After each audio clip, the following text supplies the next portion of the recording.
How we do this, we are the truest. Got these fangs super sharp, your shit toothless. Cold-hearted, yeah we ruthless. All the ghouls in the cut, let's get ghoulish. In the graveyard, acting foolish. Finna dance with the devil to no music. Cold-hearted, yeah we ruthless. All the ghouls in the cut, let's get ghoulish.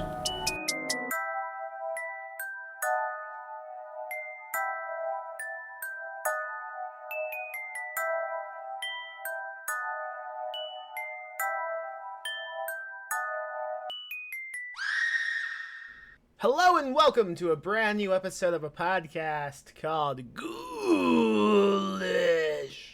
I am Max Booth, an undead host, and on today's episode, I bring to you yet again a recorded live episode of a panel discussion that took place at the Ghoulish Book Fest in San Antonio just a few months ago.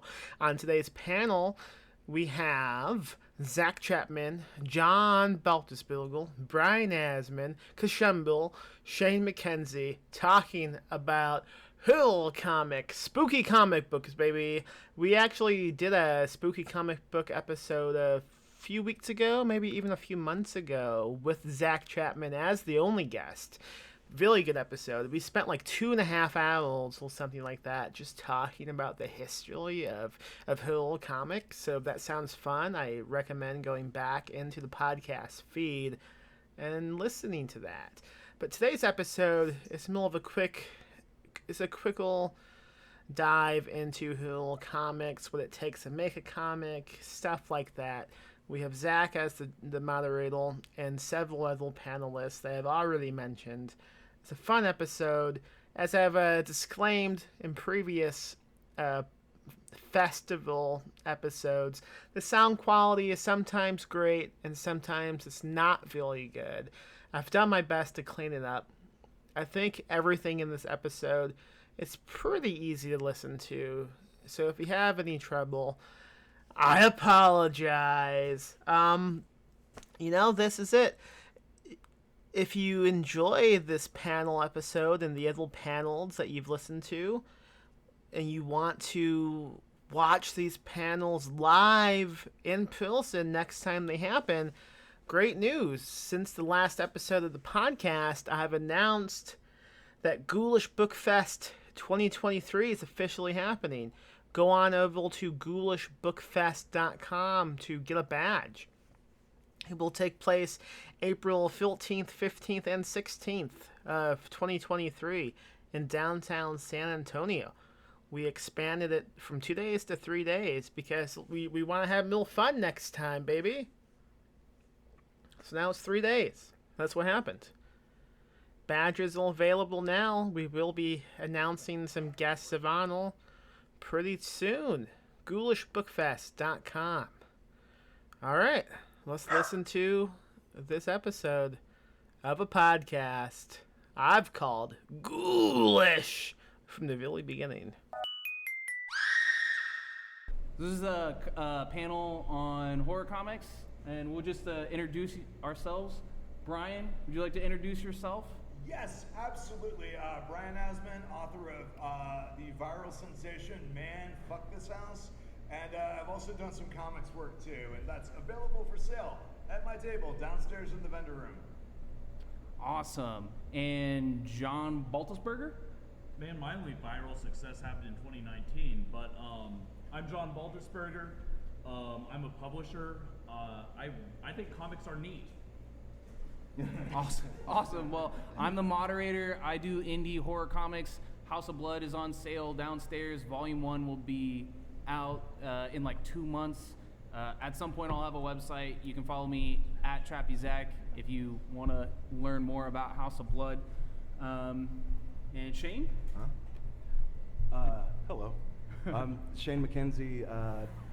As far as comics, I did some work with Zenescope Entertainment doing grim Tales of Terror, and I created the Tooth Fairy character for them, and then they took it away from me.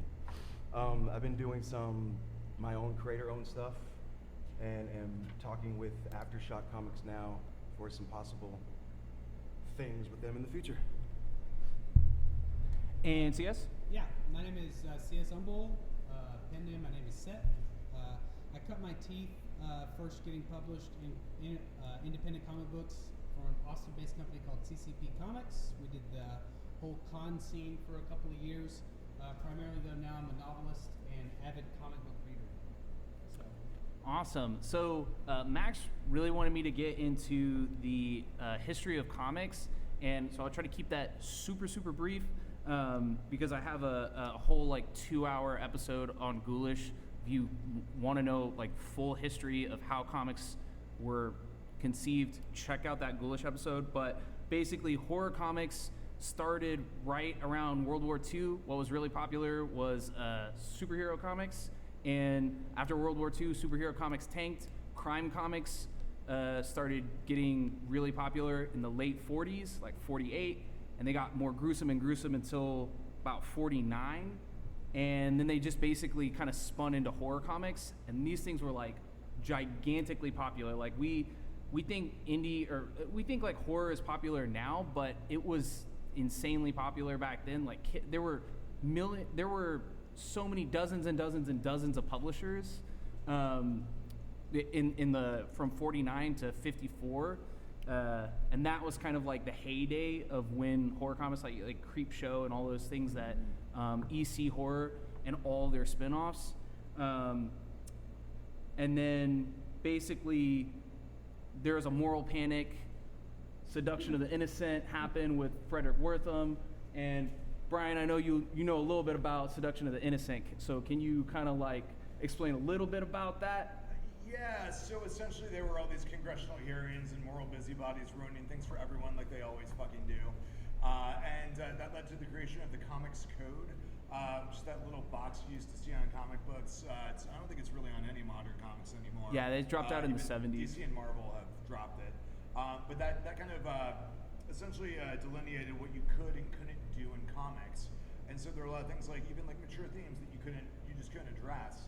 That started changing, like you said, in the 70s with like, you know, the Neil Adams Green Arrow when he made the teen sidekick Speedy a heroin junkie. And that was one of the, I think the first big book from a major publisher that said, we're going to drop the Comics Code. Yeah, that killed the code. Yeah. Like, but basically, like 2 months later, everyone was publishing without the code because that sold, and it's all just, I guess, about sales. Yeah, that was always the fear, was that parents won't let kids buy comics without the Comics Code on them, and then you know that event proved them wrong, and that led to the creation of like just all kinds of brand new things like Sandman and Watchmen would not exist without that moment. I don't think. Yeah. Yeah. Crossed. Oh, we're already getting into Crossed. Garth Ennis. Well, okay.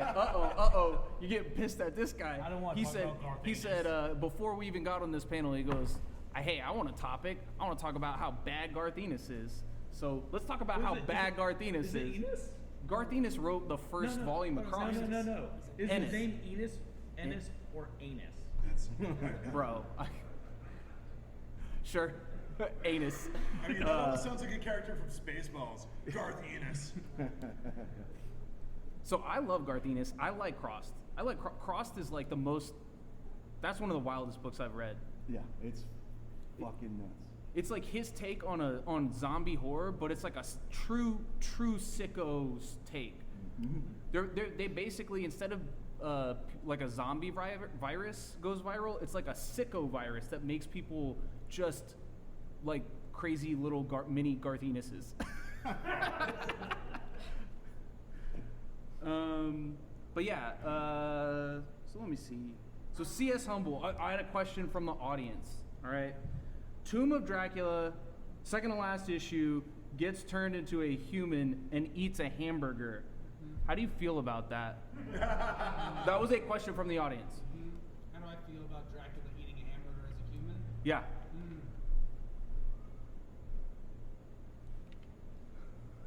I feel right about myself with it. I feel like it's a good decision. It was a good writer decision. It's a nice narrative little trick that you're doing right there. I hear that. Okay. There's a whole like there's a whole spectrum of wonderfulness that comes out of Tomb of Dracula, all these wonderful things, and you're like, hey, remember that time Dracula turned into a guy and ate a cheeseburger? Which is like, feels like a direct reference to that scene, and what is it? Yeah, right.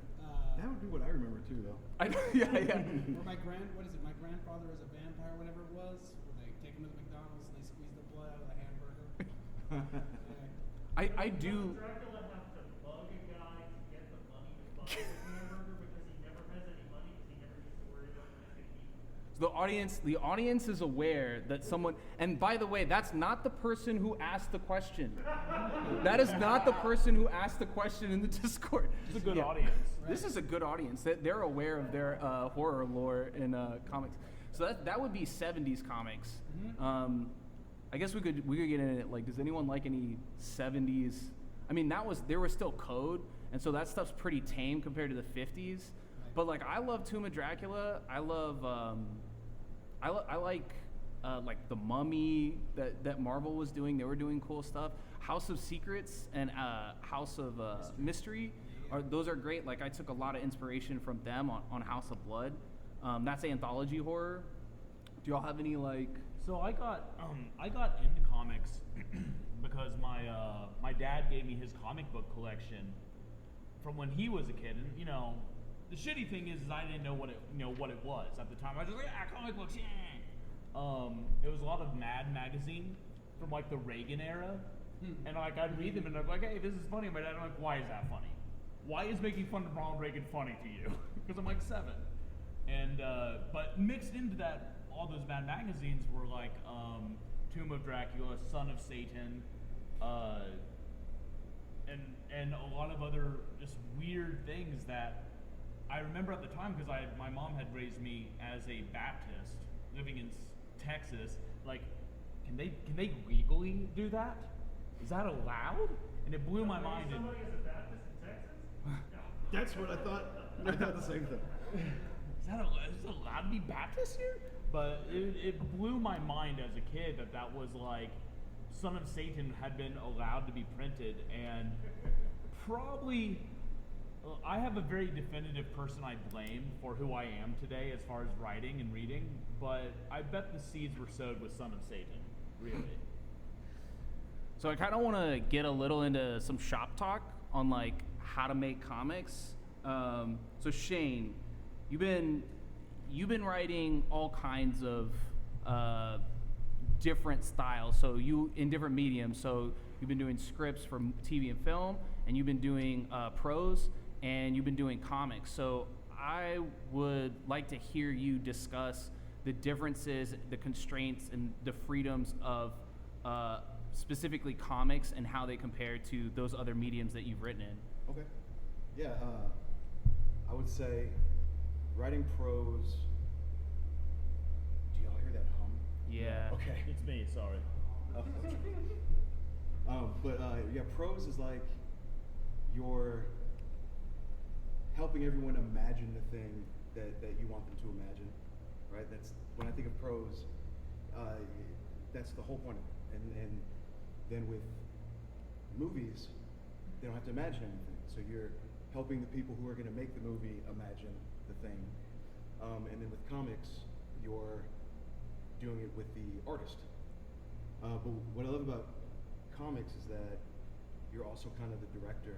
And I feel like writing comics is closer to writing scripts than books, because you have to think visually.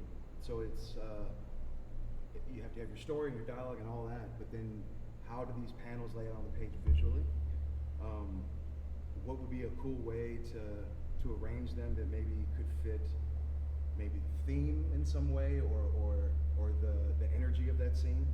And then like weird little tricks like Bring the gain down a little bit. I'm actually getting excited. Just wait till it hears what I say next. That worked. Like, if you have a cliffhanger, you don't want the cliffhanger to be on the end of the left page, because when they're reading, they're going to see The page flip.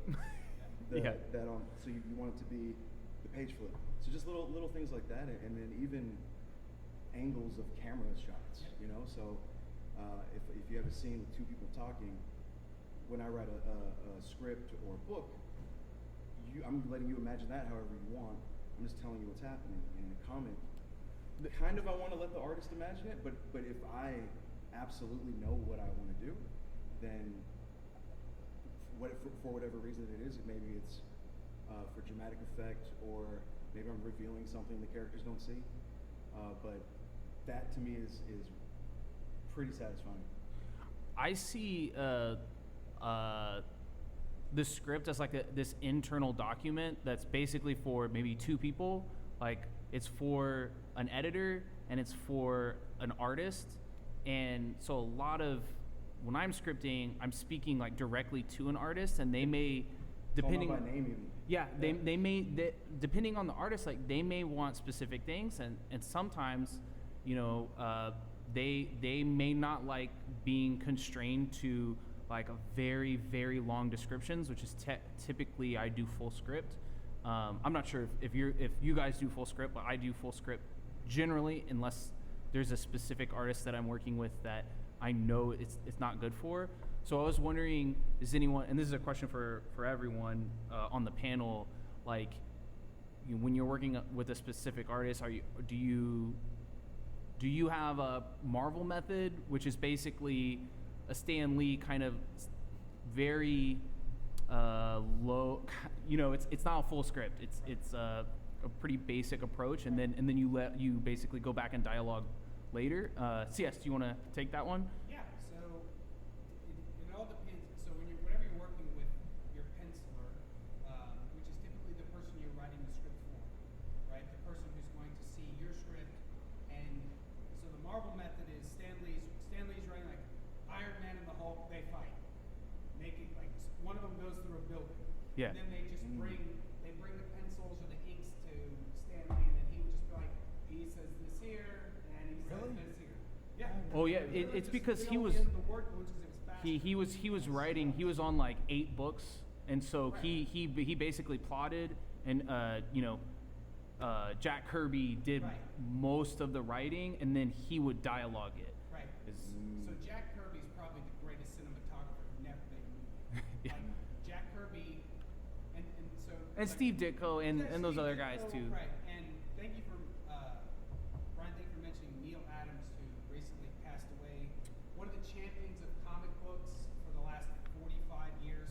Incredible human being. But to your point, you know, comic books serve the way that we tell the story is we go by snapshots, and the scripter, the person writing the script, you try to panel to write what the panel description for the most impact for the reader that keeps the chain of the narrative together throughout the panels. And when you have a really good relationship with your penciler, you can say, hey Bobby, this is going to happen here, but 3 pages down the road we're going to do this, and we're going to flip it so that we can get a theme in there, right? And the reader, though they may not see it initially, when they hit your payoff page, all the themes will come together. So when you're writing for a penciler, the artist, you're trying to maximize the impact of your story while providing the widest span of creativity for them.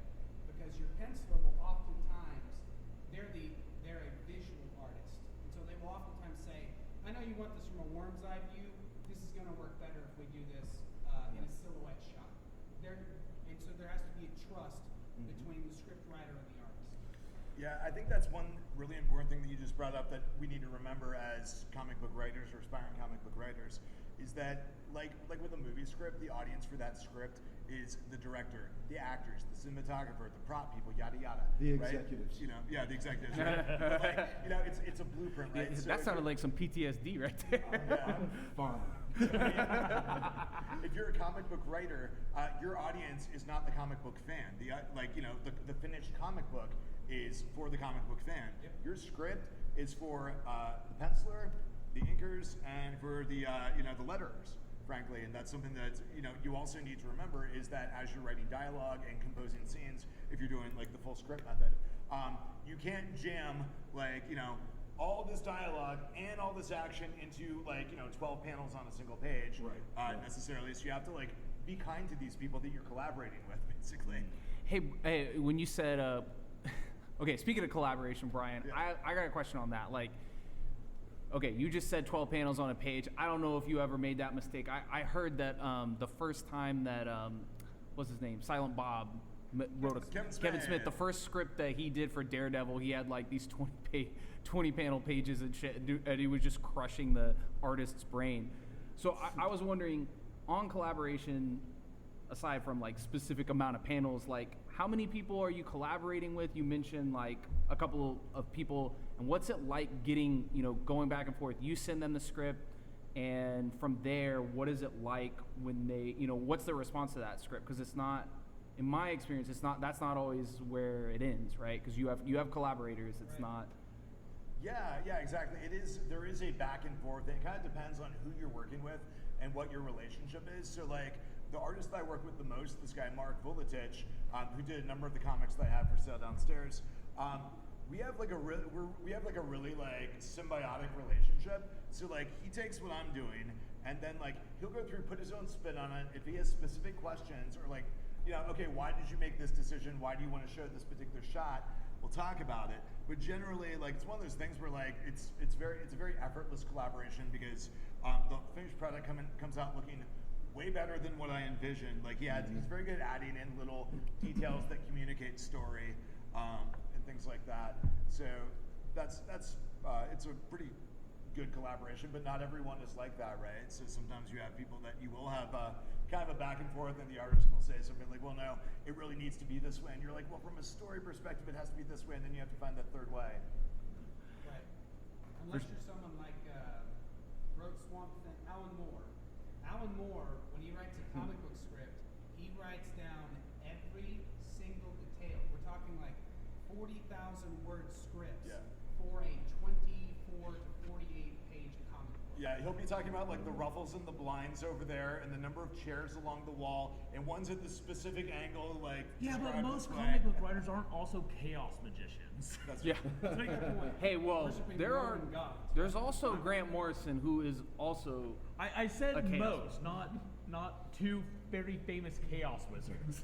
I think the most important thing to remember from that is that there are standard approaches to doing things, and there are approaches that people get away with because they've been celebrated for 40 years, right? And like you can learn a lot from Alan Moore's storytelling, but when you read his actual comic book scripts, do it for interest and not to actually apply it to your own work, or people will freaking kill you. Well, yeah, I think my comment on that is keep the person that you're sending this to in mind, because sometimes they don't want to fucking read 40 pages worth of they don't want to read that shit, and a lot of times they'll be offended. It's like, hey, I know what this should look like. It's also an artist. Yeah, right. I want you to dictate the story. Yeah, so yeah, and there's some where it's like I know he did that with Swamp Thing, and I know that he did that in his earlier works.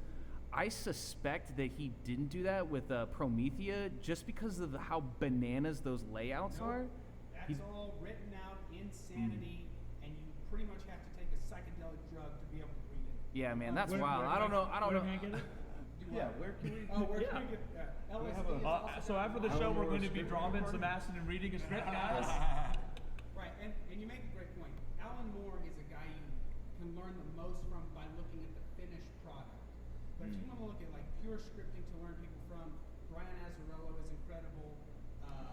Grant Morrison, I think he's always got like mythology and history in his. So you can feel him building what Grant Morrison does believe that comic book heroes are gods living inside of our heads, like legitimately so, which is what makes him so brilliant at what he does. Neil Adams scripts are amazing, to speak of him, but like reading script, Greg Rucka, incredible. Right.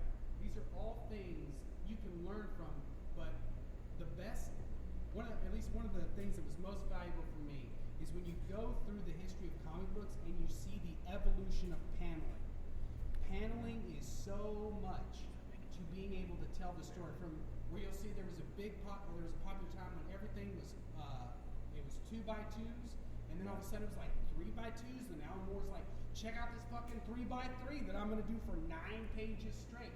And then Frank Miller shows up, he's like, hey, check out this 4x4 on The Dark Knight Returns. And so you can, when you see how those writers use those to great effect, you then get those tools for yourself in your own stores. So we're talking about some newer stuff right now, and I had a question for John. Like outside of the indie horror, there's a lot of things that are popping up in on the more like mainstream side of things, like Marvel Monsters Unleashed and those kinds of books, which they do feel very different from the Tomb of Dracula, which I feel like is kind of like a heyday for horror Marvel stuff. How do you feel about where they're at compared to like where they've been? So I read a lot of comics, and I don't delve in as deep. Like I don't know writers' names, right?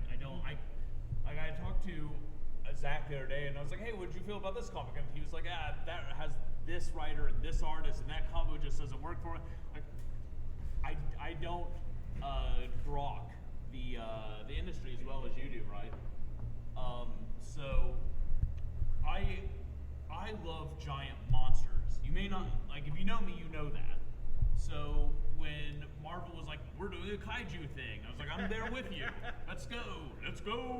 Right. And I bought their trade paperback of their old Marvel Monsters Unleashed, which is all like giant alien ants and really inspired by the creature features of The atomic era 1950s. Exactly, yeah. Which was super cool. And then I read the newer Monsters Unleashed, which was a huge crossover event. But it wasn't kaiju stories. It was, here's a bigger target for our money shot superheroes to punch. Which, cool, hey, I like superheroes. I like giant monsters. It's fine, but it's not what makes a good kaiju story. So I think that one interesting thing about the comic books, especially the mainstream comic books, is you have a tug of war between writers who really want to tell cool stories, right? Even the dudes that are chugging out the 10 Superman stories at a time, like they want to tell cool stories. No writer sits down and says, I will write some bullshit. Well, Ron L. Hubbard. But like, we all want to do cool shit and we want people to be excited about it. And those crossover events have some cool possibilities. Recently Marvel did the King in Crimson, I think it's called? Yeah, There was King in Black. King in Black. Fuck. It was not great, to say the least. But it was symbiote stuff, and I like symbiote stuff, so I checked it out, and I was unhappy. Yeah, by the way, sorry not to derail you, but why did the god of the symbiotes look like a freaking dark elf from D&D? Because they're sexy as hell. No, I could tell you I why. don't know why. I could tell you why. He looks like a vampire, and that's all Donny Cates, that's all he wants to write. He's just like, I want to write about fucking vampires. Yeah. Every single one of his books, it's just fucking vampires. So that was a giant Marvel Universe crossover. So every comic book in Marvel had King in Black stuff happening in it. Right. Kind of like when Blackest Night, Brightest Day was happening. Right. Civil War, any of those big crossovers, they have to include everything. At the same time as King in Black was happening, Savage Avengers was happening, which was a crossover of very specific characters mingling with Conan the Barbarian. Right. And it fucking ruled. One of the best comics I've read in the past 20 years. It was stupid. It was action-packed. It was funny. There's a scene where Logan and Conan are swinging beers, and then They just have like a buddy. They just have like a buddy cop relation. Or they're just like buds. The Punisher and Conan trekking through the Lost World together, it kills. So I think what happened is okay, we're doing this big thing. Everything has to be on brand, and it has to be according to what Marvel says. Whereas Savage Avengers all right, we're doing something fun, just have some fun, and you can tell that they were having fun, Right. and they had looser reins, and so I love the horror stuff, but it's happening more with IDW, Dark Horse. The companies that are known for more fucked up horror stuff are getting to do cool fucked up horror stuff, and the Marvel team and DC team get to really have fun when they're not on a like flagship run. Yeah. Right.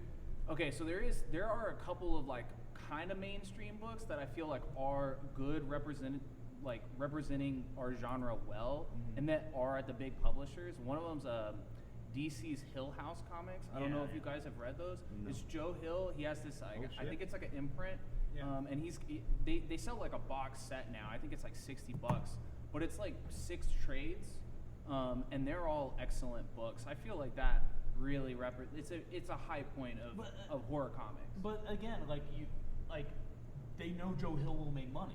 Right. So Because they did Lock and they're Key going and to made allow $1 him billion. way more freedom Right. than Not say because an of who his author dad I've is. never heard of. No, not because I mean. No, I'm just kidding.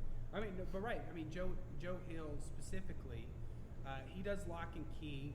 I think the artist is Gabriel Moon. I can't remember who it is off the top of my head. But Lock and Key showed up, and it was able to do something that we'd only seen previously, from the 2000s, mid 2000s, what The Walking Dead was able to do. Yeah. And that was I'm going to do. So the writer is Robert Kirkman. I mean, you've all seen it on television on AMC now. It's been running for 15 years or whatever. But I'm sorry, what is it called? The Never heard- Walking never heard of Dead, it. maybe Fear the Walking Dead, or there's a show about after we watch Fear the Walking Dead. I think also. And it's Walking about Dead. mummies, right? Like mummies. Yeah, Oh, so I would watch the it's shit a- out of to The that. Walking Dead. Everybody's forced I to would it's really watch great. a mummy show. But yeah, hell yeah. Lock and Key, after the zombie genre reignited again in the early 2000s, The Walking Dead is horror as soap opera, right? The story of Rick Grimes and everything that's going on, and we are the Walking Dead. Oh, we fucking turned the whole thing on its head, crazy. And then Joe Hill shows up and he does Lock and Key, which brings supernatural horror back into the mainstay. And so it's interesting when we talk about like what is representing the genre now. Or go ahead. Well, I wanted to throw in there because you said, "Oh, it brings it back to the." But as soon as you said that, I was like, "Well, what about BPRD and Hellboy?" Right. And so Mike Mignola, I can never say it correctly. Mike Magnolia? I would say it's Magnolia. like Mignola is the way you pronounce it. I think that's probably right. But like Feels right. he's Feels in my so heart. Mike at Dark Horse, through the Hellboy cosmology, he does something that no one else has been able to achieve, and that is he has built an entire universe that revolves around one idea: monsters are real, and a demon king came through in 1943, and it changed everything.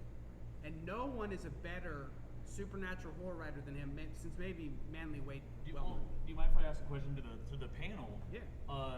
Talking about BPRD and horror comics, and including Crossed, I would say. Mhm. This is unfair for me. I write more action than horror, and Mhm. it's considered horror because I splatter every page with viscera. But I think a lot of people, when they think of horror, they either think of stuff like me, like slashers, or they think of like creepy ghost stuff. And I think in comics, BPRD, Creature. Chase, like it's almost more action and gore than it is spooky or horror. Sure, like I hear that. I'm not trying to be a purist, and I think anyone should be able to like associate whatever stuff in their mind, what they say is horror. You do you. But to me, like horror books are a specific thing where it's like I don't categorize Mike Mignola as a horror book. Sure. I wouldn't categorize Savage Avengers. Like I think that's a superhero crossover book. Yeah. I love those things, but like when I'm in the mood for horror, like I read Junji Ito, or like Sure. I'm reading things that like are like creepy and they're not actiony. But that's my take on it. Well, I mean, and that's kind of like the distinction in fiction too between what is horror and what falls under more like urban fantasy. And the simplest explanation I've always heard is in urban fantasy you kill the monsters, and horror the monsters kill you. Yeah. And so like that's why that's so good. Yeah, I agree. Yeah. I agree. So And I write both. Yeah, So I agree. And that's not to take away the value of one or the other, but only to like show the line of demarcation when something becomes a different genre. And so like for something like Savage Avengers, which I loved, it's got like a Cthulhu like elder god in it. Yep. But so it's like taking horror elements but telling an action story. Same with like Walking Dead is often more action than horror, I think. But like something like I don't know if you guys have read Revival. But that was I would judge that to be just more horror. That's also the dead coming back to life, but it's handled in more of a way of like, how much would this really suck in ways that aren't zombies trying to eat you? Right. Yeah, and I think classifying it one way or another is analytical later. Like whatever story you want to write, just write that. Right. Yeah. And then let everybody else tell you which Right. part of the story they're going to put it in. I was talking to Lucas about that yesterday, where well, I keep being told that one of my books is this, but like, and that's not how I wrote it. But at the same time, like, well, once we write something, and once we give it into a pencil, or once it's been published, like, we have no say on what people classify it as. Yeah. Right. I really, it doesn't matter to me at all. As long as you keep cashing that paycheck, baby. It's like Don't call me baby. Sorry, honey. It's kind of a pointless argument, like, and I know that, but it's just like in my mind, I'm like, all right, this is where for me, like, I have to categorize. I have to stop it here. Like this is where we're superheroes, or this is where it's like none of that shit matters when you're writing it. Like you gotta write you, and then later, like you said, they're gonna shelve it wherever. Yeah. Like, they're gonna shelve it, and even where you shelve it.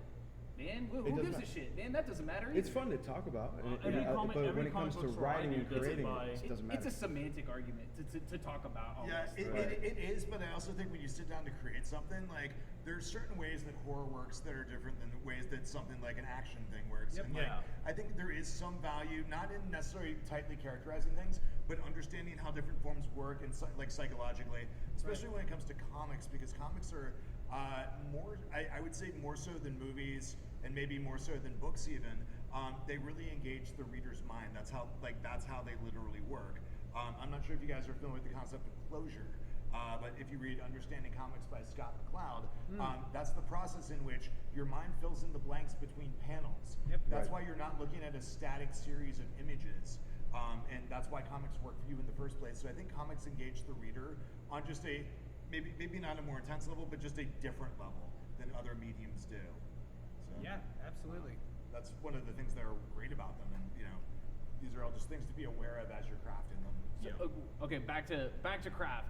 I got a quick question for Shane. So, what is it like when you first get art back? Like, I have a very specific feeling when that happens to me. What is your feeling? To be fair, well, so when I was doing for Zenoscope, it was kind of out of my hands. Yeah. You know, they would show me the art. Typically, especially then, because I was just so excited. I just loved everything I saw. Yeah. And most of the notes came from the editors. I would say things here and there, but not much. I was kind of just happy to be there. But then when I started trying to do my own and finding artists and having to find a good artist and tell them, I can't pay you anything, but read this, don't you believe in it? And then we can make it together. And How'd that work out? it worked out twice. Oh, nice. You motherfucker. Okay. And then they send me the art, and then it's more of a a discussion of. But I kind of try to kind of do that beforehand and talk about the aesthetic, and the like we were talking about before, how dynamic the panels are. But I've been pretty lucky. I would say for the most part, I'm pretty blown away by everything I've gotten. So I'm really surprised in that that worked out for you twice. Like giving a script to an artist, because I'm so angry right this, now. So So jealous. this is a thing that the artists that I talk to, like, they receive a lot of scripts, like, where it's like they can't. You have a lot of competition, so you must have blown away your artist with your script. So that's amazing. Well, we were talking the other day about it's hard to shine as a writer because everyone's Yeah. looking at the artist. Yeah, that's true. I was gonna tell you that, like, if the artist, and if it's not hired through a company, if you're doing a creator-owned Yeah. thing, and they agree to do it, it's because your writing was good. Yeah, that's true. I Ouch. mean, yeah, that is true. I That didn't is mean true. for it to come off So that way. sorry, So that's why brother. Shane just decided to sit down and burn us all. Yeah. Well, Sorry, it's suckos. cold in here. Okay, so this is open, but for Shane, because you brought it up, and a couple of people were asking in the audience, what are the costs? Like, what are the upfront costs of creating comics? Well, For again, you lucked out, but right, yeah. So, time, energy, and Money notwithstanding. Good Right. God. Right. it's but the tough thing though is then if they agree to do that, you have to find a publisher who will pay whatever their rate is. okay, You know? yeah, And we found someone that wanted to publish one, but they wouldn't take the 5 sample pages yeah. and say, okay, let's do it. They wanted the whole thing. Right. They And I want wasn't all, gonna all ask- issue 1. Yeah, Yes. I wasn't gonna ask the artist to do the whole issue for free. Right. So when I asked them to do art, it's like 5 pages worth. Yeah, As like a proof of concept And- to and say that's this is what it just- would look like when it's done. and that art, is that just pencils and inks? And colors too, but I also have to find colorists. Yeah, Right, because not everybody does all 3. Right. Some Yeah. people just do pencils, some people do pencils in their own inks, and then some people are real particular. If you work with a colorist, I don't like the way this guy colored my stuff. Yeah. Oh. Yeah. Oh my gosh. Yeah. Yeah, And that's how and that's fucking feel about important, right now. And that's important because like what we're talking about, the BPRD books, like the Del Toro flick Hellboy is a movie of black and red and yellows all over the place, right? But when you read Mike's work, the colors are all dread gothic, purple, black, gray. It's a very muted color palette, and that's why Hellboy, who is red, jumps off the page. Those are intentional things. And the writer is thinking, okay, so I'm going to do these things, I'm thinking about this. Then your penciler's like, okay, I'll do this and I'll do this. So they give it the bones, then the inker gives it sinew, muscle, weight, because that's primarily what an inker does. And then if you get a bad colorist on a great page, it can ruin the page. Oh yeah. And it can make your penciler and your inker very, very unhappy. You can deliver a script to. So I work with a lot of people from different backgrounds, and not everyone is English first language. And so sometimes they don't read the script, and they just colorist. Sometimes a colorist won't read the script, and they'll just start coloring the inks, and you can walk into a mess. You can have inks that look like gothic dread and colors that look like Disney. It happens. Yeah. It's happened to me. So Yeah. and so that's just, it's communication. It's I don't put that in the script. I put that in a PDF with notes. But yeah. Yeah, and I think that this brings up one other thing to touch on is the importance of timeliness when creating comics versus even other art forms. So because it's like an assembly line process, so someone can't ink pencils that aren't done.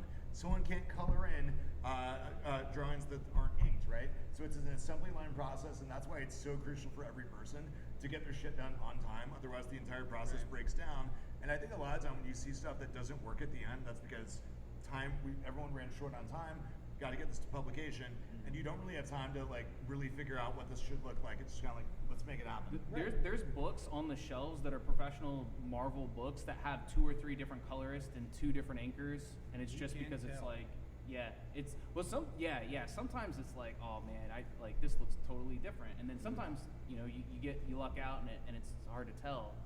I mean, there was a run on Superman when Grant Morrison was doing his Man of Steel, where the penciler, I think he got sick and couldn't keep up. So you're like, the first half of I think it was like issue 3 is incredible. The pencils are amazing, and then they had, because they were on a deadline, they had to have things done. They switched to somebody else, and you turn the page and you're like, this is not the same comic book I was just reading. And that's with the big 2. That happens at the highest level. Like if Jim Lee decides, hey, sorry, I got to bounce out of this. You're like, nobody draws like Jim Lee. How are we going to finish? And they will just find somebody and throw it out there. Hire Rob Liefeld and you go forward. Right. Yeah. Okay, so my quick point on costs is like a penciler inker can cost anywhere from, in my background, like really, really low would be like $50 to $60 a page, Yep. and pretty high professional would be $250 a page, Yeah. and that's no joke. I've paid both of those rates. Not, it's easier when you're doing short stuff. It makes it more manageable. And then colorists can be anywhere from $20 a page, which would be very low, Yeah, I was to gonna say, $120 a page, which is very, very high. And then some people who color and ink their own work, some people might be 90 to 100 a page for both. Right, if they're doing both. If they're, if you get a good deal. Right. Right, and it is very common that with your penciler, your inker, your colorist, you will get what you pay for, because they do have and I know it may sound like a lot if you're saying like, oh, well, it's $60 a page. Well, a penciler can work anywhere from 3 to 4 hours on a page, a single Yeah. page. So I would say, I would kindly disagree that someone's rate is their rate, and I see people who will have half the rate of other folk, and it is just as good. And it's either, hey, they want to work on this indie book and they like the script, or it's, hey, I make Marvel money, so you gotta fucking pay Marvel money. Sure. So it's like sure, you get what you pay for, but if you're paying, I'll just say there's a large range in professional rates. Yep. And it can be, you can see work that's like, that you're paying half the amount, and it's also preference. Like some people don't like Jack Kirby, some people don't like him. They don't like him. Sure. So it can be a preference thing. Yeah, and I think to that point, I think the one real key is just to be familiar with the work of the people that you're thinking about collaborating with, right? Like, if you're looking at, I'm looking at colorists, go look at some of the comic books they've done. Do they do work that, within your price range fits what you're looking for or not? That's... Right. If they're working professionally, they do have sample sizes out there that you can go look at. Oh yeah. Right. So... If you grab someone off Fiverr, don't expect to get. If you professional buy work. someone without looking at a full portfolio, you kind of deserve what you get. Right, you should not be in the business, right? Yeah, but I will say to Zach's point though, I have found there are a lot of people who undervalue themselves, and that's not to take advantage of that, but No, that's a sweet spot. you can find people who are like, you know what, I'm happy with this rate, and they kick out phenomenal work. Yeah. So. Yeah, every artist I work with offers. Make sure Miguel gets this on record so he can harass me later. Every author I've worked with, I work with because they are phenomenal and I can afford them. Those are the two things I look for. Yeah. So Look for collaborators that are on the level that you're at. If you're starting and you're trying to ask an artist to join you for free, don't go to the very top. Just you're a hungry writer, find the hungry artist. Yeah. find the artist who also wants to get into doing stuff Yeah. and get started with it. And don't go with the first person that you find that you really need to study like sequential art and young, like up and coming, I'm not gonna say young, but up and coming artists, if you're looking to collaborate with an indie artist. When I say sequential artists, I mean that. Don't go find a poster artist and you say, oh, I like this cover, or I like this poster, because you could be walking into a nightmare of someone who primarily uses reference photos for photo bashing, and what you can like really easily get is really, really amazing panels that look like shit together, because like things are not consistent.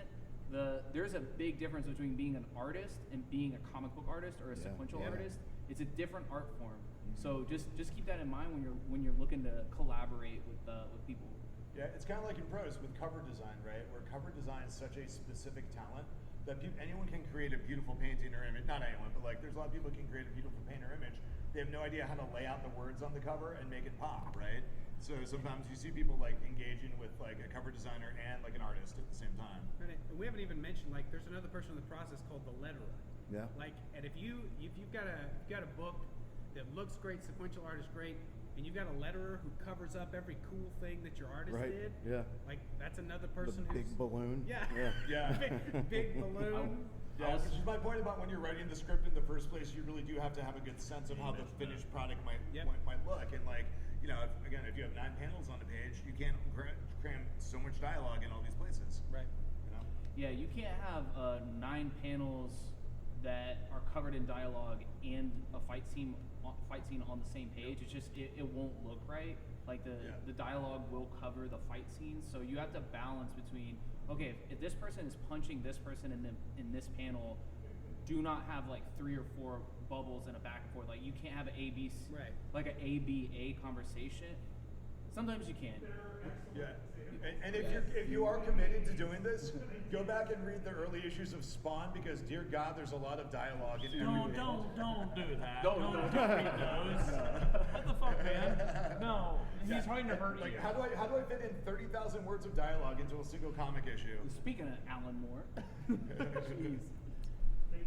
The Hulk has been punched by Iron Man while Iron Man's like saying paragraph dialogue. Yeah, I mean, Hulk, you are my friend, and I'm sorry I'm punching you, but you are out of control right now, Hulk. The world cannot handle this, Hulk. We need to just stop this madness, Hulk. Well, also, I'm an alcoholic, and I'm very sad about my father. I Have would you say, been reading my scripts? Yeah. If anyone in the audience works for Marvel, I'd love to write Iron Man, by the way. I would say one of the best things you can do is do a little bit of everything. Try to ink, try to color, try to draw your own comic by yourself. Do everything at once. Do it for a couple of pages. It'll be garbage, but what it will do is cross train you on what needs to be delivered to, like, you know, your collaborators. And one thing that can save you a little bit of money, page rates on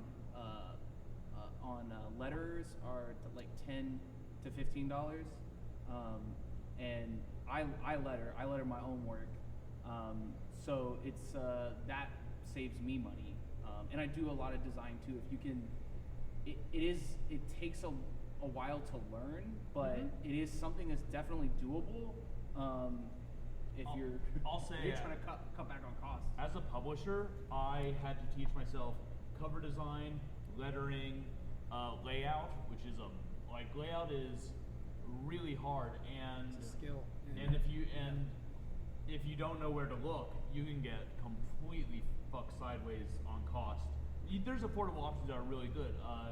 Lori Michelle, who's putting this on, incredible job and does a great job. But I did the layout on Addicted to the Dead. I did the lettering for the cover. I did the cover layout after the cover art was delivered, and I do that because that saves me $200 to $300 a book. Like, You had to deal with me though.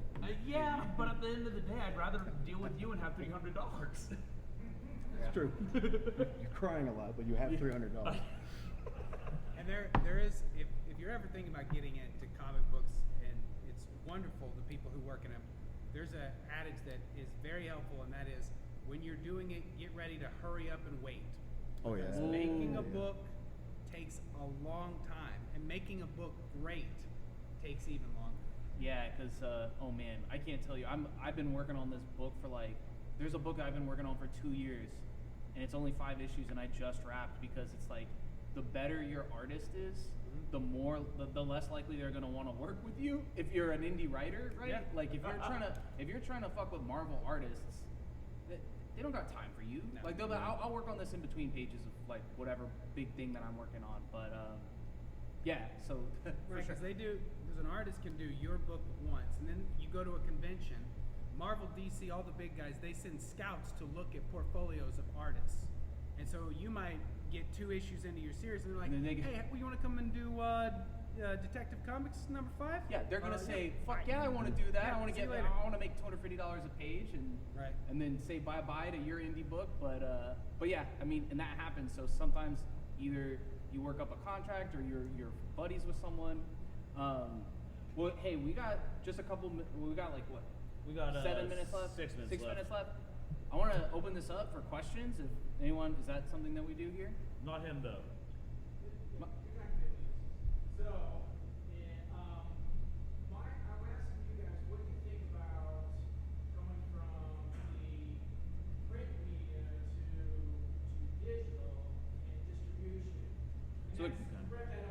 The question is, print to digital media. How do we feel about it? Going from print to Do you digital. want to just go down the line? Sure. Yeah. Yeah, I mean, I think it's just like ebooks and prose. I mean, it's a valid way to read and enjoy things. It's a way to reach a lot more people. I don't prefer it, but you know, is what it is. I'm someone who prefers trade paperbacks, so I like the big chunky ones. But that said, when I had my Marvel Unlimited, I think it was. I was right about to bring that up. Yeah. You know, I could whenever I had downtime, not when I wasn't working from home, I could like pull it up and be like, okay, time to catch up on a run of something I missed 5 years ago. It helps me as a reader. So I see some publishers doing this where they go, we're print only, and it's like, you know, this badge of honor. Now, as someone who just kickstarted a book, I paid up front for all of the art costs. Digital is awesome for me because there's no cost for me. Yep. So all of those backers, and it was $20 to back at 4 issues for my series, and that's just money that goes to me, and then I don't have to go to a printer to pay for that. So I think, you know, I also prefer reading physical books. My preferred method is not flimsy, floppy singles. I like a trade paperback, but I do a significant amount of reading on a tablet or on a phone, significant amount of comic book reading, and I love it when people buy digitally because now as the publisher, I just make that money. I don't have any further costs. I don't have to pay for the print rent. As a reader, I think it's just a nice option because just straight up having more shit in my house. Yeah. And so it's nice to not have that, and it's nice to, like you said, if I find out about a comic, I don't have to try and find it. I just, you know, and there's something called Comixology. Love it. It's like subscription based, and you can read all these free comics. And what I like about it is when you're reading it, you can either have the full page, or you can. There's an option where it's panel to panel. Yeah. Which kind of takes away from the page layout that we're talking about. If it's, but And also sometimes it doesn't It switch helps, about it more. helps, Yeah. it helps on the phone. I'm like pretty anti panel to panel mode, but it's like if when I'm getting a tattoo, I'm on panel to panel mode because I'm not gonna be. if you're on your phone, yeah, you're gonna be doing this a lot. Yeah. So it's just like I'm just on my phone and I'm just getting the basics of this book. I can't you know? wait to get Yeah. tattooed. I don't need the so I can spread do or stuff whatever. while I'm getting tattooed again. Oh yeah. Huh? I can't wait to get tattooed places other than my arm so I can do shit while I'm getting tattooed again. So there are 2 considerations for me. Number 1 is digital runs. They both help the publisher in that a publisher doesn't have to estimate how many copies that go out. So a publisher, you know, your comic book store goes, hey, we were going to get you your copy of Swamp Thing, but we ran out. You're going to have to wait. We'll see if they do a second printing, you know. So that affects the comic book store locally, which is important as a, I don't want to use, the comic book store is essential to the medium, and digital effectively cuts into the profit of the comic book store. It also cuts directly into the profit of those who work on comics now, because the ability to easily pirate every comic book that comes out. These are huge issues that will likely not be solved in any, you know, in any short amount of time. But comic book publishers like DC and Marvel, they continue to grow in popularity if something is pirated, and they don't have to pay the creators who make it when it is pirated. And so there's a challenge there with that. But it's wonderful to be able to say, I want to buy 1978 Tomb of Dracula, first time Blade shows up with the stupid wooden knives, right? You can do that now, and you don't have to pay the collector's cost for it. But there's a cost for it. Yeah, it's really helpful for readers.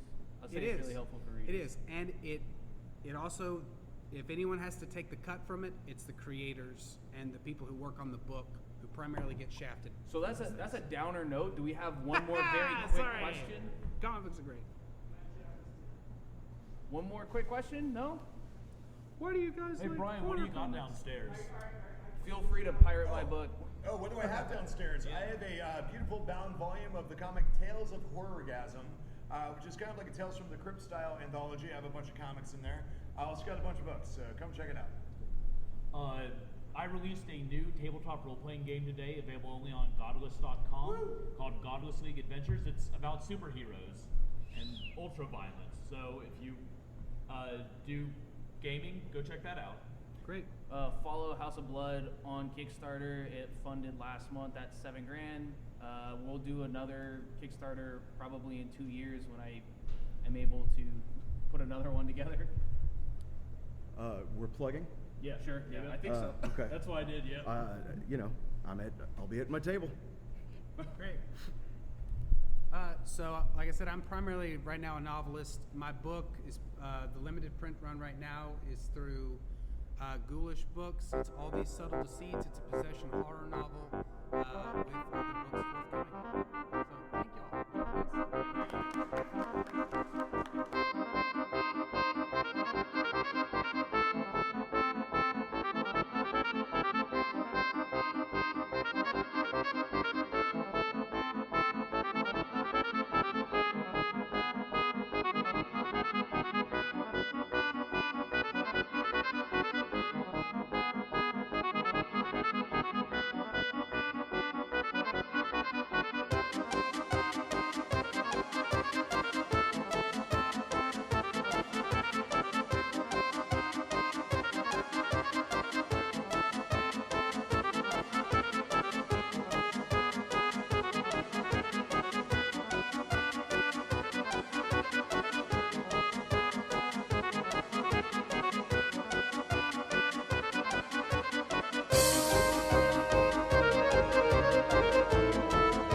Live spooky, die spooky.